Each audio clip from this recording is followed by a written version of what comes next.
Déjà, allez, première question, le moral, comment il est le moral? Et le moral est bon, le moral est reparti à la hausse. Donc voilà, la déception est placée et puis maintenant faut aller de l'avant.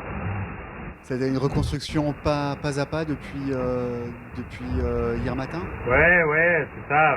Voilà, il y a la vue, il y a la vue de ce bateau abîmé, blessé et puis l'abandon sur une course qui est jamais simple, hein, moralement. Et puis après, faire à l'idée de faire demi-tour et puis de repartir sur un plan de bagarre qui était différent. Mais voilà, c'est le lot de ce genre de projet ambitieux, voilà, de partir aussi avec des bateaux neufs. On a eu peu de temps pour éprouver, donc on découvre au fur et à mesure. Et puis on a encore le temps de bien faire les choses, donc c'est pas mal.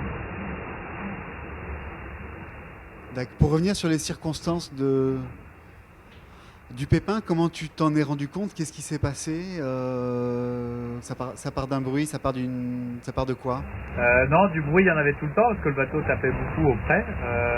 En fait, c'était un tour de garde régulier que j'effectuais à l'avant parce qu'on sortait quand même d'une réparation conséquente.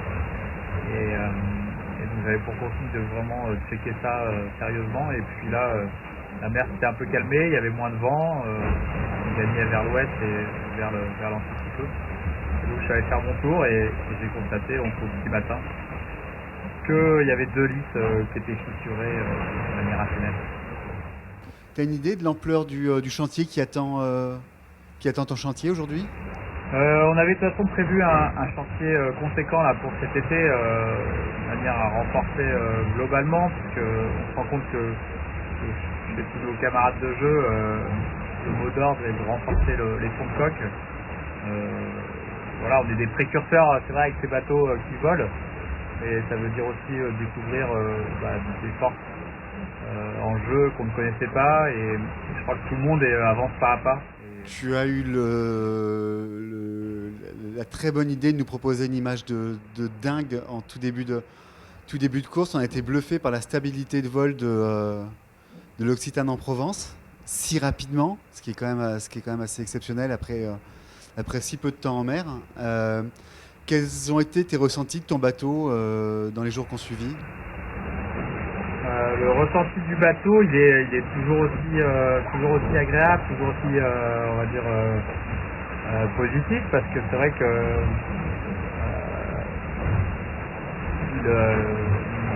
il navigue, le bateau est sain, a des bonnes réactions, les foils fonctionnent de manière très fluide, quoi, ce qui est plutôt pas mal.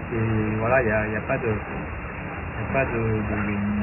d'écart de route ou de sensation du bateau d'écran sur les phases de vol. Et après, voilà, il y a un mode aussi archimédien qui fonctionne bien, donc plutôt pas mal. Donc ça veut dire qu'il y a des modes dégradés, il y a des modes d'attaque, voilà, c'est complet. D'accord. Là, tu as plutôt une mer convenable, dans le bon sens, avec des conditions qui te permettent de rentrer en toute sécurité, hein, à la Trinité? Ouais, je suis au portant, donc sans porter, et puis avec une mer qui s'est vraiment rangée, donc c'est très agréable.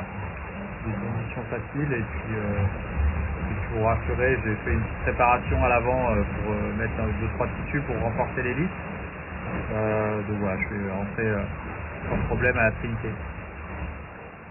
Dernière question, le règlement t'ouvre une porte, dans quelles conditions et sur quel timing tu vas pouvoir décrocher ta qualification pour le Vendée Globe?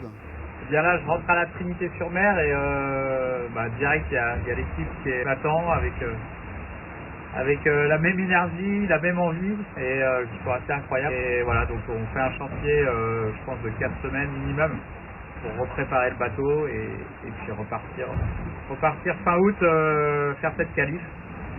Voilà, l'aventure continue. L'aventure continue, ouais. Bon, on a quand même assez hâte de revoir le couple Armel Tripon, l'Occitane en Provence sur l'eau, parce que c'était bien cool. On te libère, Armel. Bon, à bientôt pour ton prochain concert. Tu peux nous raconter un petit peu ces 4 premiers jours de mer et puis les dernières heures qui sont assez toniques, il semblerait. Écoute, ouais, je te parlais des premières 24 heures, du coup, où moi je l'ai joué assez safe, j'ai pas envoyé trop de toiles pour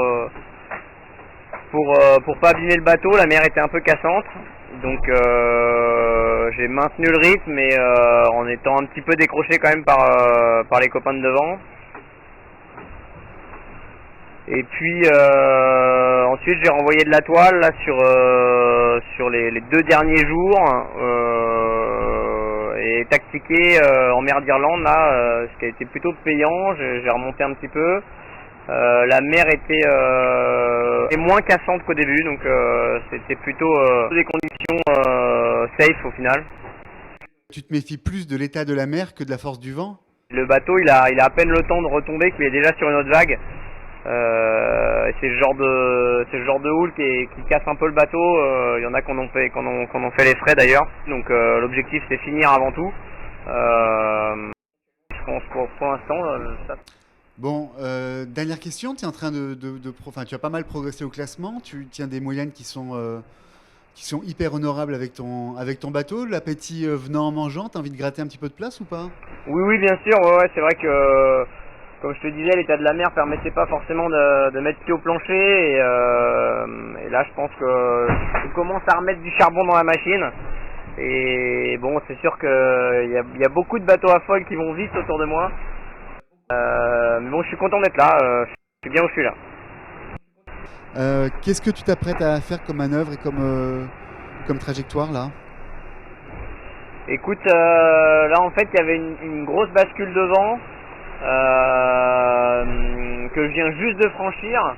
Et en fait, je sais pas si je tourne la caméra, vous voyez un peu là-haut. Oui. En fait, le matos, il est à l'envers de la gîte du bateau parce que la bascule est arrivée très très vite et du coup j'ai pas eu le temps de matosser, donc il va falloir que je matos à l'envers.